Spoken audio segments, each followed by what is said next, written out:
Yo, hello, welcome. So let's talk about the Barrage Artillerist build. So I've been playing this for so long. I played all the builds for it, the Firepower, the Barrage, the one before the update, everything. And I wanted to talk about the Barrage build since I've been playing it also for a while and talk about the build, and then maybe later we'll make a video about something else. Okay, so when it comes to Barrage build, since the video is going to be long and different parts of the build, I will cut the parts in the video into bars here, so you're gonna see all the parts. So if you hover over the bar, you can see the segments of the video. So the first thing, we're gonna have the general idea, then we're gonna have skills, runes, and gems all combined in one part, stats, general gear set, and then engravings, cards, rotations, ups and downs, scaling and pricing, and finally the final thought of the build in general. Okay. Now, when it comes to this build, the general idea of the build is simple. It's a build that uses your identity. It's kinda, you can feel it like it's a transformation set. So you wanna use your abilities to go to barrage mode. And so you fill up your meter here, and then once you fill up your meter, you're gonna go to barrage mode, and then when you go to barrage mode, comes your most of your damage. So it usually takes you around one rotation. I honestly don't have full wealth runes. And then once you go to barrage mode, you're gonna use your barrage mode to the full of it, which will make you deal a lot of them. Now, what makes this build a bit different than any other build that you use, like transformation build, is that this build doesn't necessarily deal all of the damage from the barrage, also because you deal 2/3 of your damage from barrage, but 1/3 is out from outside. So in one rotation, you could deal, like I deal, for example, in one rotation 60 million or more from my normal abilities, and which takes me like 20 seconds to do, and then I do barrage mode, which deals 120. So that's why it's kind of better and scales better than other transformation builds, because your outside abilities deal high damage. Okay. Now, when it comes to skills, runes, and gems, I'm gonna show them all, so just in the interest of time, so we don't make it longer. And these are the two builds that you have for the artillers. So there's one on the left here is more of a damage build, and the other one on the second is more of a utility build, because you have more staggers and more counters, and better counters too. Now, when it comes to gameplay, I personally believe that having utility is really good, but also full damage is really good to a lot of people. So how much damage is different, the difference between them so how much damage you kind of lose for having all this utility on the right?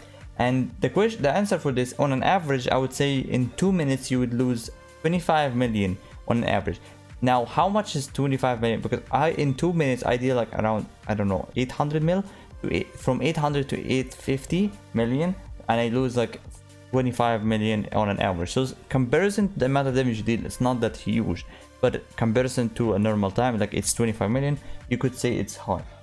Okay, now when it comes to the gems of these two builds, it's the same for everything except the two abilities. So the difference between the two builds, also the stats are a bit different because of you having more utility.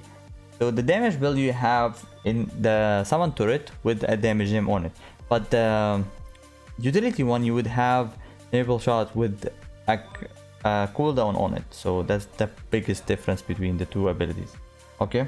Now, let's just talk about the abilities quickly, but I will also talk about them more when it comes to the idea of the rotations, okay? So when it comes to the builds here, the difference in the two builds is one focuses more on damage, one focuses more on utility, but the general idea is the same.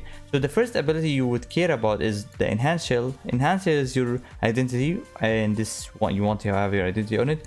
And mostly in all this build, you want to have load as much as you can. So there's normal Enhanced Shell you can have on it load, flamethrower, most important ability you would have on it load, and then you would have on forward barrage also can have load. Alright. When it comes to the general abilities, you have your ability. First ability is your identity, Enhanced Shell.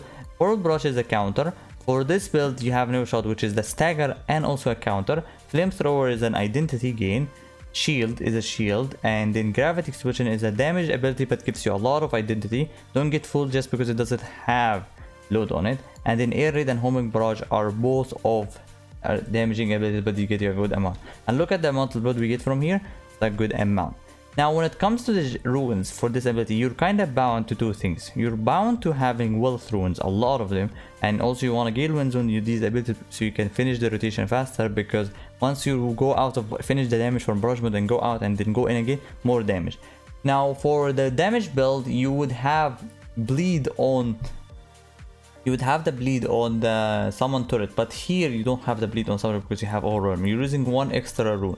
So in the first build you have more freedom to have whatever rune you can on enhance shell, but here you don't. So you mostly bound to rage and bleed here. And the reason you don't use quick recharge in this build is that you're using your abilities to go to transformation, which most likely you, with one rotation you can go to the barrage mode. So you don't care about having more cooldowns in your build necessarily, because you're already gonna go to barrage mode, and then once you get out you're gonna have another rotation to go for. So that's the general idea of the skills. We're gonna talk about them more in a bit. Now next thing we're gonna talk about are the stats and the gear set. But before that, if you've been enjoying this video so far, consider liking this video. Okay, now when it comes to the stats of this set, it's very straightforward. This is a very focused spec build, so get as much spec as you can, you deal as much damage as you can. So that's the general idea, and then you go crit. So mostly you will have want to go crit. So don't go cheap on your necklace because it's very important as much as you can. And then when it comes to preset, have spec and crit. For me, I went for 100 spec because I couldn't find a crit one yet, but for sure I'll go for something that has a lot of crit and spec, because they're equally important. A lot of spec is equal more damage, but also crit. If you don't crit once in the barrage mode, which you won't because you only have 60% crit, so more crit equals more damage. Now when it comes to gear sets in this build, usually you are gonna go for salvation or hallucination. And the reason for that is that salvation is full damage, but hallucination is not bad because early on in the early stages you might not have even the 60% crit or even higher. So you want to have like at least 65% crit because you're still playing with Keenplum. So you might use hallucination if you don't have the crit, but in the long term you're gonna have a level 2 adrenaline, you're gonna have more crit and maybe play with a crit synergy. By then you're gonna have a lot of crit, so that's why hallucination is viable early on, but later on it makes you deal a bit less damage. Alright, but right now it doesn't. Okay, now when it comes to engravings for this build, and this is really good because this build is expensive, but the engravings help a bit, especially because having all attack out. So when it comes to the engravings for this build, let's check. So you go for Barrage Enhancement obviously, and all attack out, these are the most two important, and then keep Blood and Grudge. And then lastly you would go for Curse Dolls 3 and level 2 Adrenaline. That's your ideal form, right? But there is different forms, so you can go level 3 Adrenaline with level 1 Curse Doll, and I'm gonna explain this, or you can go level 1 with level 3 if you have it. And the reason for that is that adrenaline is really important, and Curse Doll will make you deal more damage, but having a level 3 is kind of about how you build up your build. So if you maybe try to go for a level 9-7 stone or anything, because you have to have adrenaline as the 7 in your stone. So you might only manage to get 8-7, then you're bound to play with adrenaline. It's not that bad for early on because the damage difference is not that bad, because again you don't have a lot of crit, so having extra crit will help you. Now when it comes to ideal run, you would wanna have it level 2, level 3, or even level 3, level 2. It's not that much difference, but this is better. Now when it comes to this build, I personally think you can Barricade level 3 is not bad, and the reason for this is two things. First of all, Curse Doll and Adrenaline are both attack power with each other, so this gives you attack power and this gives you attack power, so they're additional to each other, which means they're not effective 100% with each other, so you're losing a bit here. So you lose 6, that depends on how much adrenaline. Alright, now when it comes to Barricade is not 100% effective. You get the full 16%, but it's not 100% effective, right? So the question here is that how effective is Curse Doll, Barricade? Now for this build, since most of your damage comes from Barrage mode, which you have a shield on, it's kind of fully effective. So that makes it a bit good. So the general idea here is like this.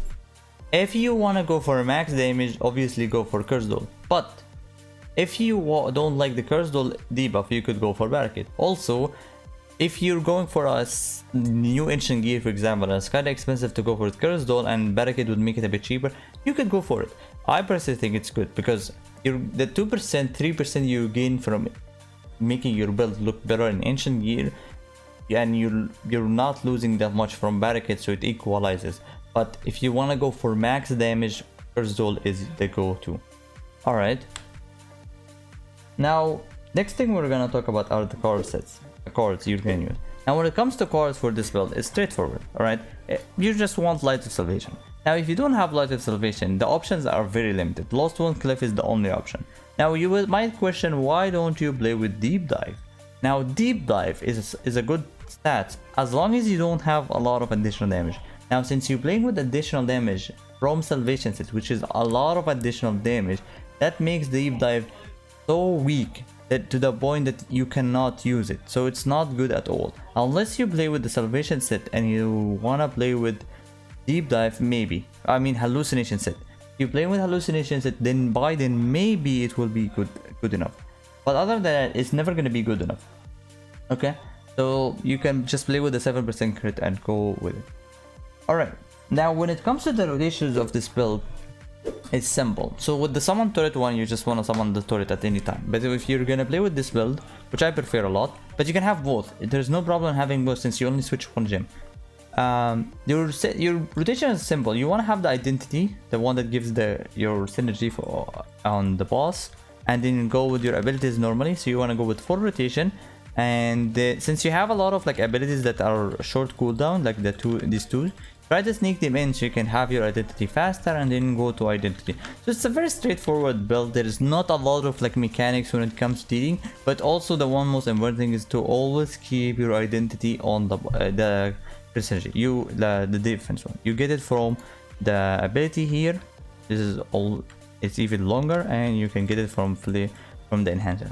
Now there is a small like mechanic you want to use when you use your awakening. You mostly want to use heavy turret, and when you use it is kind of simple, but it's cool because like when you use your abilities, you're not necessarily gonna go to barrage mode fast, like especially once you alternate between barrage mode. So what you wanna do is that go to barrage mode using the identity here. So it's kind of now I'm getting low, and I want to use my V ability, but I don't want to use it yet. So what I'm gonna do is try to deal as much damage as I can and then use it. So I can kind of get, I didn't even do it correct, so like because I couldn't get enough. So what you want to do is just like get, let's say 50%, and now use your identity and then use the abilities, and it will help you to get the last bit. If you don't have any abilities, go inside, use your combo as fast as you can, alright, before the effectiveness of the V ability, and then maybe use the V ability. And the reason for it is that it will give you as much barrage mode as you can. That's the idea. Because pressing the V will get you a lot of load, but you don't want to miss on it by being in the barrage mode. So you can just try to mix and match it. I honestly didn't perfect it yet because I haven't played with this build a lot. Alright. Now when it comes to this build, the ups and downs of this build are simple. And it's like the strengths and the ups and downs of this build are the same. The build is good because it deals a lot of damage, but it has a lot of delayed attacks. Delayed attacks, in my opinion, are something you can miss. So you gotta understand the boss, but it's also something that helps you because you can time it on the bosses and hit them in like, let's say if the boss is only available for a half a second or a second, you can time it to deal the damage. So it's a good and bad thing at the same time. When it comes to the barrage mode and dealing high damage, this is the most important thing about the build. Now this is gonna be the thing that makes you feel good about the build and the thing that makes you feel bad about the build. It deals a lot of damage, you are a bit tanky, and you have CC immunity in it. Well, you have crowd control, you don't have CC immunity, you can get grabbed out of it. So what you want to try to do is to learn that the boss's patterns for you to not use barrage mode. So let's say I use barrage mode right now and I have all the abilities, but the boss ran away, I can't do anything, it's just bad. Now when that happens, you will feel annoyed about it. So in general terms, it deals a lot of damage, but you kinda need to understand the bosses. So that's why I feel like, and I have said this before, playing spec builds and playing high burst damage builds kinda makes you feel bad if you play as for new content, but the more you play the same braid or something, you'll feel so much better about it. Okay? Now when it comes to the pricing and the scaling of this build, scaling for this build for me so far been amazing. I feel the build is always scales really good. But the scaling starts only at a certain point. The point for you to scale good is to have barrage mode fully and all attack out. These are not options. Have high amount of crit, let's say 1600 or higher, and then wealth runes. And having wealth runes, add to that some of the load abilities. Most importantly, the one you have from flamethrower. By the time you get all of these, your build will feel really good. So that's why the scaling for this build feels really good all the time. When it comes to the pricing of this build, This build would make you feel like you want to spend a lot of gold early on, which would make this build very expensive compared to other builds. For example, compared to the Fireball Enhancement. So it's kind of expensive early on because you need a lot of spec, you need a lot of gems, and you want to try to maximize the load engravings early on. So it kind of rushes you to spend gold. Also, it rushes you to spend a lot of gold early on because you want high gem on your barrage. But that's also a benefit for you. Because in late game, for example, for the Fireball Enhancement, for them to compete, you need more gems to compete with the damage. But for you, since 2/3 of your damage comes from your barrage mode, you don't necessarily need a lot of gems. So early game, you're expensive. Mid game, you feel so much better. Late game, equal. Obviously, it's kind of equal because everybody's gonna buy the full level 10 gems. So when it comes to scaling for you, your scaling is really good, but you start a bit late until you get like the Wealth Runes, the spec and stuff. But which is, I don't feel like it's a hard time for anybody to get this by now. I think it got a bit cheaper. And when it comes to the middle game, you get 1 gem and you shine so much more than other build. And the late game is kind of equal to everybody. Now the final thoughts about this build. Barrage, I personally think the Artillerist is such a good class. When it comes to Barrage build, from me playing it, the build feels really good and feels really bad sometimes when you feel like you lose your Barrage for no reason. Because you have to go out because you'll get one shot if you stay in some attacks or you fail a mechanic or something, so that's annoying. So it all comes to understanding the build. And since I have been playing a lot of Fireball Enhancement and I've been saying it's a good build, which I think is a really good build, and I also think this is a good build, I most likely will be making a Fireball and Barrage build, talk about them versus each other. And that's mostly the reason I also thought it's best for me to play more Barrage build and make a video about it, talk about the build, so it will be fair to talk about the Fireball Enhancement and the Barrage build versus each other. So that's everything for the Barrage build, and I hope you guys enjoyed this video. Thank you for watching. See you on next one. Goodbye.